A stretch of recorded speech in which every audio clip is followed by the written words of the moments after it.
let's give a warm welcome to Bright.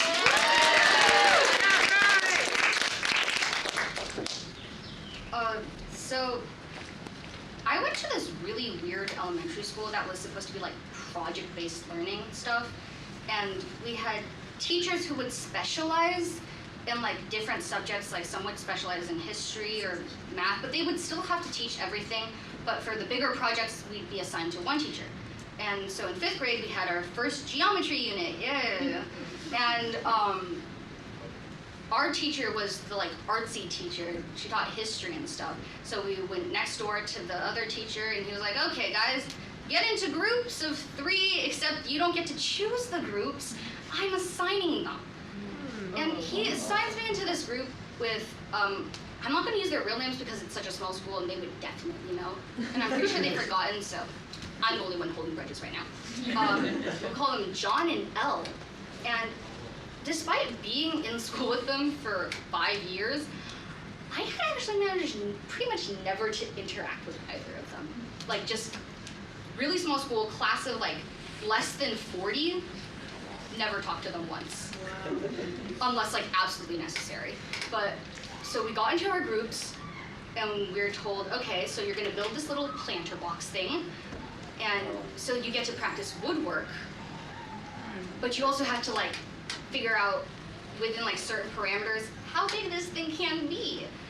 And we get this packet and we're like, wow, that's a lot of stuff.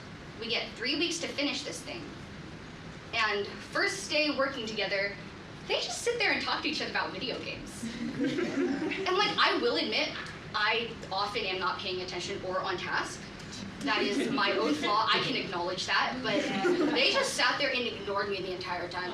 So, I've gotten over it, not really, since I'm talking about it. Whatever. I'm like, okay, fine, whatever. They're excited to work together, that's fine. I'd probably be like that if I was with my friends. So the next day comes, and we get into the project groups again, and this time I'm like, okay, since the first day's over, we could probably start working on stuff, right? No. They kept doing that, and every time I would be like, could we like start this project maybe? And they'd be like, just making faces at me, and I'd be like, okay, rude, first of all. I'm just trying to get this done. I don't want to fail 5th grade, despite the fact that that like has absolutely no impact on the rest of my life. And that day passes, and I'm like getting more and more annoyed with them, right? And then the next week, we get into the groups again, and I'm like, okay, this is it. I'm done. I'm talking to the teacher. I go to the teacher. I'm like, make them do their work. Please. And he's like, okay, fine, whatever. He comes up and he's like, guys, just get the stuff done. Like, split up the work or whatever. And then he walks away. He was not paying attention to whatever was going on. But we sit down. We actually get out the packet, and they're like, hey, we're splitting this up now, and we've decided, since this is a democracy, we're gonna vote that you do most of this packet. So this is like full like 10-page packet of just like geometry problems and stuff, and like word problems and like out long responses. And I'm guessing they assigned it to me because I snitched. It's probably on me, but yeah. I'm like, wait, I don't want to have to do all of this. I also kind of want to participate in the woodwork stuff because that's like hands-on, it's fun. And I don't know, okay, so I already held a grudge against one of the kids. Like I told you guys, I never interacted with them. I just did not like his vibes. I did not like John's vibes, I'll say. So this kid who I already do not like looks me in the eyes and says, but you're Asian, aren't you supposed to like math? Okay, I have a confession to make. I kind of wish that were true, because I do struggle with math a lot. Like, all throughout elementary school, my teacher would be like, come on, Britt, you can do it, just put in more effort. And I'd be like, I'm already trying, but I'm like literally in the lowest level math group. I'm in the one that has to take extra time with the teacher because I'm not understanding the problems. And y'all are expecting me to be good at math because I'm Asian, which, first of all, there's a lot to unpack there. Second, clearly from my transcripts that is not true. So I don't know how to explain to them that it makes me feel like a failure when I can't do what other people think I can do. So like I'm like, okay, whatever, fine. Maybe I'll just get good right now. And I do it, and it's like an entire week passes, and I'm like, oh my god, I finished the packet. Here you go. Can we get started on like marking out the wood and stuff? And then they're just like, why can't you just do it? Because you already did the math. And it's like, so you're telling me you guys assigned yourself the fun part of the project, and now you don't even want to do the fun part of the project. And like, I'm done. I'm like, okay, here, hello teacher, it's me again. Would you like to tell them to get their stuff together? And I was like, no, just like communicate with them. So I go over there, I'm like, do it. And they're like, no. So I go back and I'm like, they're not cooperating, and I demanded a new group. Good. It's like, it's already 2 weeks into the project. We can't have a new group. So he's like, oh no, just like try to communicate with them better. So I just ditch everything. I go back into like the original room. I pull one of like the school computers out, and I open Google Docs. Because what better form of communication is there than this just blank sheet of paper where you can use any of the 1,350 fonts. That is actually like the exact amount of fonts. And just spill your heart out there. So I went, I wrote a heartfelt message, I clicked share, I put in their emails, I clicked send. It's the weekend. Monday we come back. We're supposed to go to the other teacher, but for some reason our teacher, like the history one, tells us to stay. So I'm confused. They're also somehow confused, even though I'm pretty sure it's their fault at this point. We sit down in the back with the teacher, and she pulls out her computer, and she's like typing something in, pulling something up, and at this point I still haven't put 2 and 2 together. And then she finally turns the computer around to me, and it's titled, "I hate you," all caps. And then in like bright purple font, highlighted by yellow because I thought that was a good design choice at the time. It just says, "You guys are jerks," and it's like huge font followed by 2 pages of exclamation points. And I'm like, oh. That, and she's like, "Bright, did you send this to them?"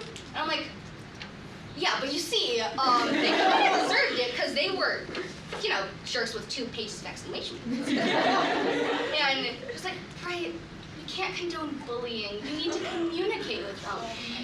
And I don't know what about that set me off, because like I've just been told to communicate like 3 times in the past week. It's like, oh, no. Writing is a form of communication. This is me communicating. And then she was like, oh no, but you have to apologize to them because this like hurt their feelings. And I'm like, they hurt my feelings too. But I didn't say that. I was just like, but I communicated with them. Isn't that what you guys wanted me to do? I was like, Bright, if you don't behave, we're gonna have to talk to the principal about this. And at that point, I'm like, oh no. Oh, the principal, no. Because like, I know this is gonna be hard to believe, but I was a bit of a problem child. Yeah. I did lash out a lot. By 3rd grade, I was like tight with the principal. I would walk into the office and she wouldn't even be like, oh, I'm so disappointing. She'd be like, what'd you do? So in 3rd grade, she got a new job at a different school. So the last thing she did was she pulled me into a meeting after school with my dad to talk about my violent tendencies. But she pulled me out of my after-school taekwondo class to do it. So, you know, a little irony there. I sit down, my dad's like, God, I can't believe you got in trouble enough for the principal to have a meeting with me here. And I'm like, whatever.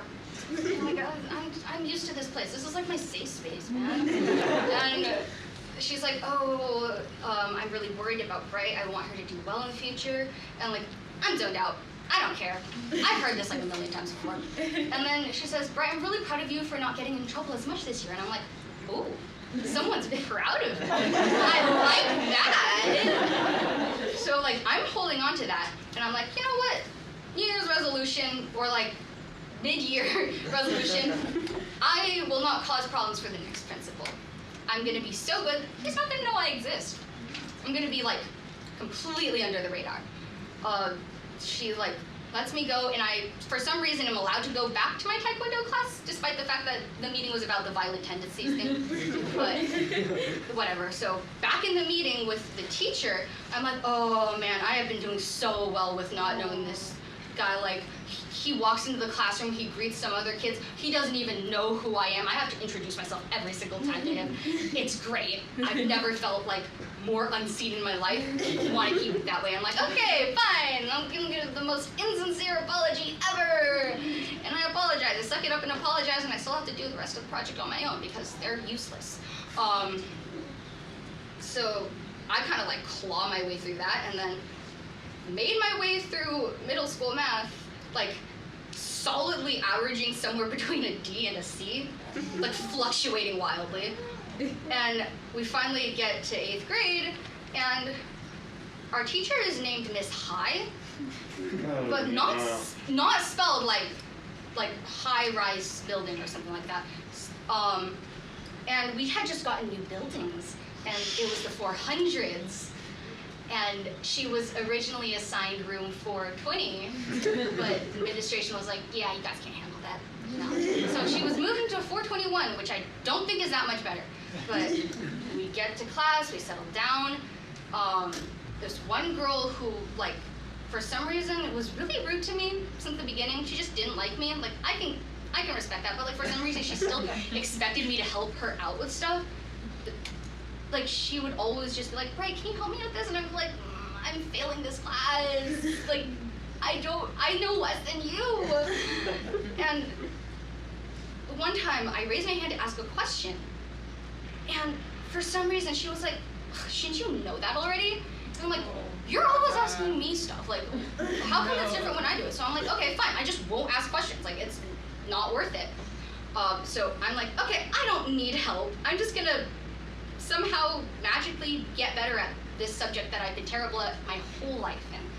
And by the way, I ended up failing 8th grade math, like with an actual F. But I still made it to freshman year. And then freshman year, my dad's like, okay, you need to take at least one honors class. And I'm like, do I have to? And he's like, yeah, you do. So it's either geo honors or it's bio honors, and the only thing I hate more than math is Cornell notes. So it's an easy choice. Like, Cornell notes, math. Easy.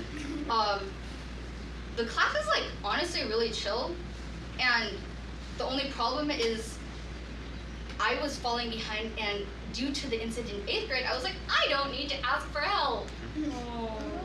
So I was like, if I need to learn geometry, like I don't need someone else's help to like open it so I can get some pickled comprehension.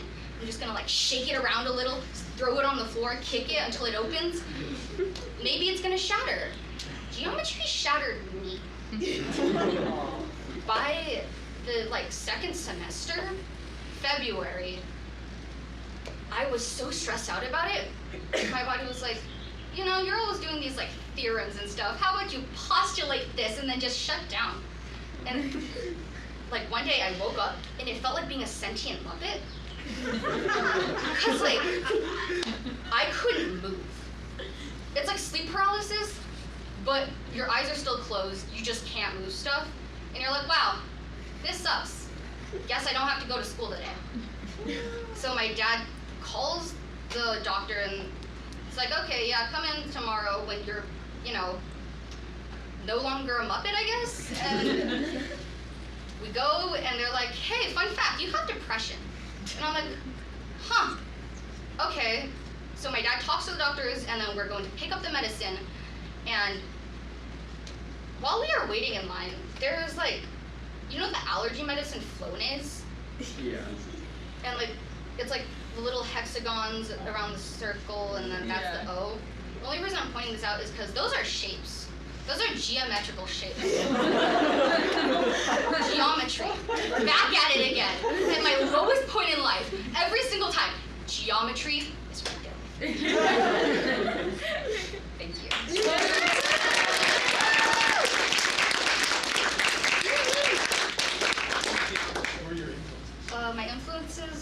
Jimmy O Yang and John Oliver. So I pulled some of like the absurdist humor from John Oliver because he often like will give a scenario compared to like the actual news clip that's like really weird. So that's what I did with like the pickles thing. And then from Jimmy O Yang, I kind of pulled like the anecdote that's like pulled from like a longer period of time and like reckoning with like stereotypes about you and stuff. So yeah. You have some reactions from the audience. Jeremy? I also have Mr. Hyde, and I just want to say she sucked. She did. She sucked a lot. Yeah. She was not very good at her job. I think they should have put her in room 420. That would be better. Yeah. That's like a mnemonic. I really liked how detail-oriented you were. There was like specific moments where like there was like such a small little obscure detail of that situation that I can honestly only see you using, and I thought it really gave like the perspective of like I felt I was you in that situation. It was great. Manipulate, mansplain, male life. Let's go. With filmmakers. Okay. I loved, like, you have these individual stories, and I wasn't quite seeing how they lined up, and then, like, the geometry line, and I'm like, oh, this Geometry. all makes sense. It's all coming Geometry. together. Oh no. Letizia? I love how you, like as Sarah said, you had these different threads and different stories, and like the common thing that brought them together was geometry. Like, and I also like how you heard the audience, like we were moved by like the downhills and the uphills and all that, and like Just I'm like very. Kurt Vonnegut. I felt like I also felt frustrated hearing about how your group members weren't very helpful or nice, and I feel like you really brought us on this journey of like sharing something that you don't really hear people talk about, like some struggles with classes and stuff. Like math isn't easy all the time, you know. Yeah, sorry. So I want to give you like kudos for like opening up about this thing and finding a way to kind of bring some humor to it. Yeah, it's okay because I wasn't really nice to them either. It's like jerks, 2 pages of exclamation points. Right. Don't make that You concept. have to tell me who it was, because I remember that project. Megan? I just want to say that this resonated so much with me because I too have a long, twisted, violent relationship with geometry. Twisted and evil. Twisted and evil. And an evil, long-running, terrible relationship You with and me. geometry. We're in this together. So- Solidarity. Yeah, so all of the commentary about how much you hate geometry, every ounce, every detail, every speck of audio that came from you. The rage. Me. So Megan, can you write a proof about that though? I think I would Postulate rather this. do so many things before write a proof ever again. I'm sensing some very deep emotional catharsis going on. Oh my There's god. hostile energy. It's like today, in many ways, and I'll talk about this at the end of the performance, is kind of like a closure day in some ways, but you're getting closure not only on your freestyle, but also on all of K through 12. And not everybody gets that, right? So that's kind of cool that you get to do a stand-up without some Actually, frustration at the yeah. end. We had a reunion recently with the elementary school people, and I reminded the kid that he was like, I don't remember that, and I was like, but I do. Watch out. All right.